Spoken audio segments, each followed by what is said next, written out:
For the 7th consecutive time, we have a first-time major champion, and for the 3rd consecutive year, an American has won the U.S. Open. Alongside our two-time U.S. Open champ, Andy North, I am Matt Berry. Welcome into our coverage of the 117th U.S. Open. It is in the books. Brooks Koepka is your winner, tying a record of score to par of 16 under, set by Rory McIlroy, congressional back in 2011. And Andy, what did you think of Koepka's performance on a Sunday pressure-filled U.S. Open? Well, first of all, early this morning we had wind. We knew the golf course was going to play a little bit more difficult. The wind may have died down a bit, but there still was more wind than we've had all week long. And he went out and hit 17 greens. He only missed 10 greens for the entire week. He only missed 7 fairways for the entire week. This is the guy who averaged 322 yards to drive and only missed 7 fairways. Amazing performance. You know, coming in, Brian Harman slept on the 54-hole lead, and Brooks Koepka only a shot back coming into Sunday, but he knew that he had to make a move to get this done. And we sat on SportsCenter this morning and said, hey, look, the wind's going to play a factor. He still went out and took advantage of what's been a scoreable course at the time we teed this thing up on Thursday. Well, he hit so many quality shots. He hit it in the fairway enough times that it gave him, you know, a lot of really good iron shots from the fairway, and he hits it so far and hits it so high, he's able to stop the ball around the hole, and he made some really good par saves. He made 2 great par saves at 13 and 12 and 13 that really got the thing going. And you wondered if it was going to be a back and forth, but there was a moment where Brooks Koepka put his foot on the gas and took the U.S. Open. Let's show you how it all went down. Final round on a Sunday. The wind we thought would be a factor. Perhaps a player like Rickie Fowler, who was only 2 shots back coming into Sunday, could take advantage of it. After a birdie on the first, though, Andy, Rickie never really got this thing going in the fairway or with the putter. Well, he did an unbelievable job of getting the ball up and down when he missed greens. He did not hit enough greens in regulation to give himself enough birdie opportunities to be in the mix. That was on 12, drops back to 10 under par. Here on the par 4, 14th, Rickie again, and again misses the par putt. Well, you just, you know, to have a chance to win, you have to give yourself more opportunities than he gave himself on Sunday. Let's check in on Brian Harman, Brooks Koepka. We got the opinion early that this was going to be a back and forth between the two on the back 9. Brian Harman was making a move, but then here we go, Harman putting to save his par. Yeah, and this was after an errant drive on 12 that was in the knee-high fescue. All I could do was chop it out, so that was a bogey. And at the same time, the very next hole, he does the same thing. So he went back-to-back bogeys. At the same time, Koepka made 2 great par saves at 12 and 13, and this unbelievable bunker shot at 14. 3-wood into the front bunker, uses the slope, spins the ball back, sets up that birdie, which he knocked in, and then he all of a sudden went from even to complete control. And then here's Koepka. Here's approach to the par 4, 15. And this is a very dangerous hole location, all the way in the back portion of this green. Beautifully done. If this ball goes another 2 or 3 yards, it's 20 or 30 yards off the back of the green. Great shot to set up a putt, which he buried. So Koepka makes it to move to 15 under par. Harman birdied the 14th, so Koepka's lead is still 3 strokes. And this is the one where we sat here and said it's likely over. Yeah, he's having fun and showing off right now. He's just rolling the ball beautifully. But believe it or not, for the week, he finished 50th in putting amongst this field. That's how well he hit the ball. 121 putts. That's an absurd high number for a guy who wins. Koepka then ties Rory McIlroy for the lowest 72-hole score to par in U.S. Open history. You had said it watching Andy North that it's nice to be able to stroll up that 18th fairway with this 3-shot cushion. It's that shot there from Koepka where he finally realized he won the 117th U.S. Open, becoming again a first-time major championship winner. Koepka with the trophy, the medal, his major. And Andy, say what you want about the course, and a lot of people have, but what Koepka had to do today was get out there and be the best player on the course, and he was. He was definitely the best player. He played beautiful golf. Under the wind condition was maybe 6 to 8 or 10 miles an hour harder than it was any time of the week. So the golf course was set up to play harder today because of the wind, and he went out and attacked it and absolutely murdered it. And when they're well into the 60s, to contend for a championship and then go ahead and win it, you have to do double that to even put yourself in a position to win, and Koepka knew that coming in.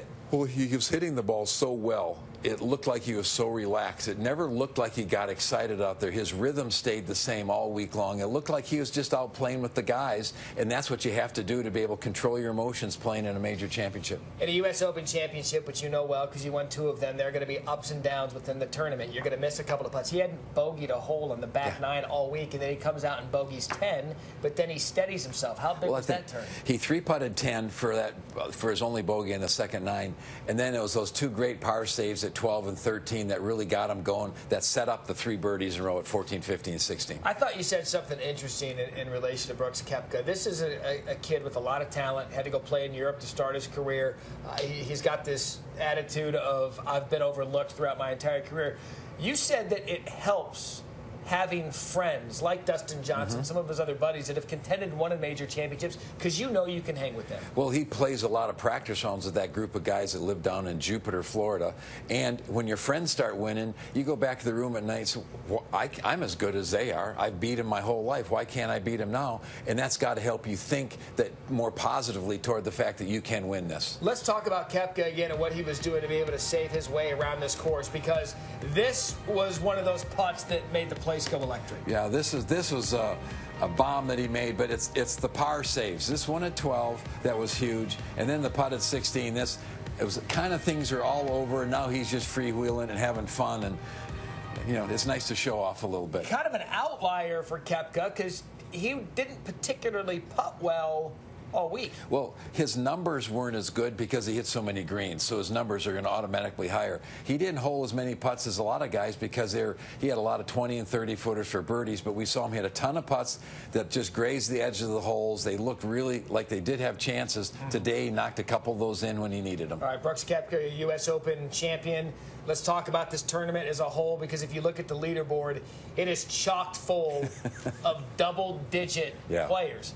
And even a guy like Ricky Fowler, who finished the tournament at 10 under par, he'd have won every U.S. Open in history but 2, the Tiger and the Rory U.S. Opens. So, Andy, big picture, your thoughts on the Erin Hills U.S. Open, which had a lot of controversy coming in? Well, first of all, the folks at Erin Hills put on an unbelievable championship. The golf course is absolutely pristine. The greens are perfect. They had the golf course set up just as the USJ wanted it. The facilities here were second to none.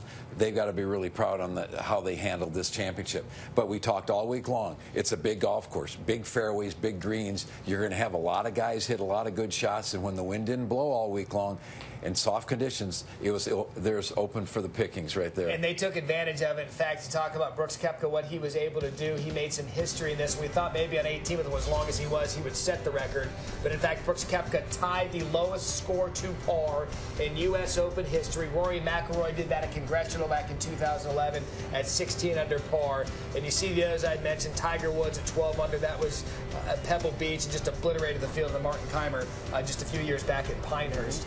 But now you can start putting this Brooks Koepka U.S. Open Championship, regardless of the course, Andy, because he's still going to go out and play golf, in some all-time type conversations. Well, he played unbelievable all week long, and 5 years from now, 10 years from now, 20 years from now, they aren't going to know that it was soft or if the wind didn't blow. His name's on the trophy, and it's never going anyplace other than there, so he is a very, very proud man tonight. I find it fun in the golf circles because we're talking about first-time major champions. We've now had that 7 consecutive majors going back to Jason Day, and the conversation we always like to have when that happens is we say, oh, this is a floodgate moment.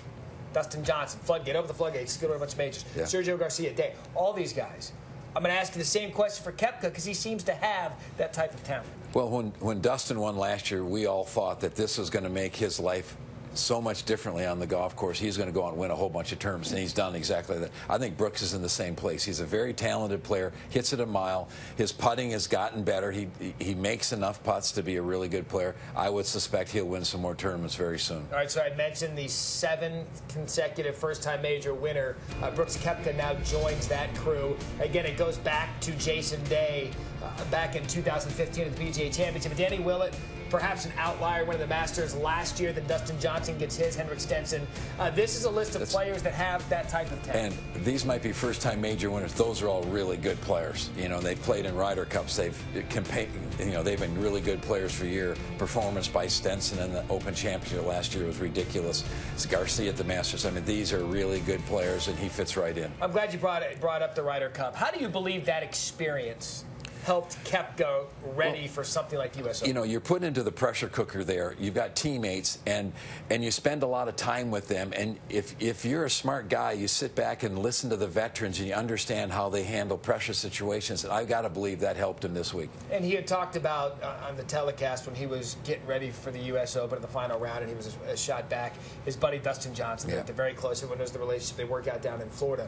When you have a player that's been through this, like a Dustin Johnson, who a lot of people thought was the best player in the world to never win a major championship, who's not here, didn't make the cut, they weren't competing this weekend, can almost coach you through what the moment could be like. Does that help? Oh, absolutely. If it's nothing more than just go out and have some fun, and you're plenty good to win this. Just that, as simple as that. It helps you that you know that other people believe in you, so you better darn believe in yourself. We thought Brian Harman for a minute was going to be the first lefty to ever win the U.S. Open, but Brooks Koepka made the putts when he needed to. He hit the fairways all week. He hit the greens in regulation all week, and because of it, he is your 117th U.S. Open champion. For Andy North, I'm Matt Berry. Let's head back to Bristol as Brooks Koepka has hoisted the trophy as the United States Open champion.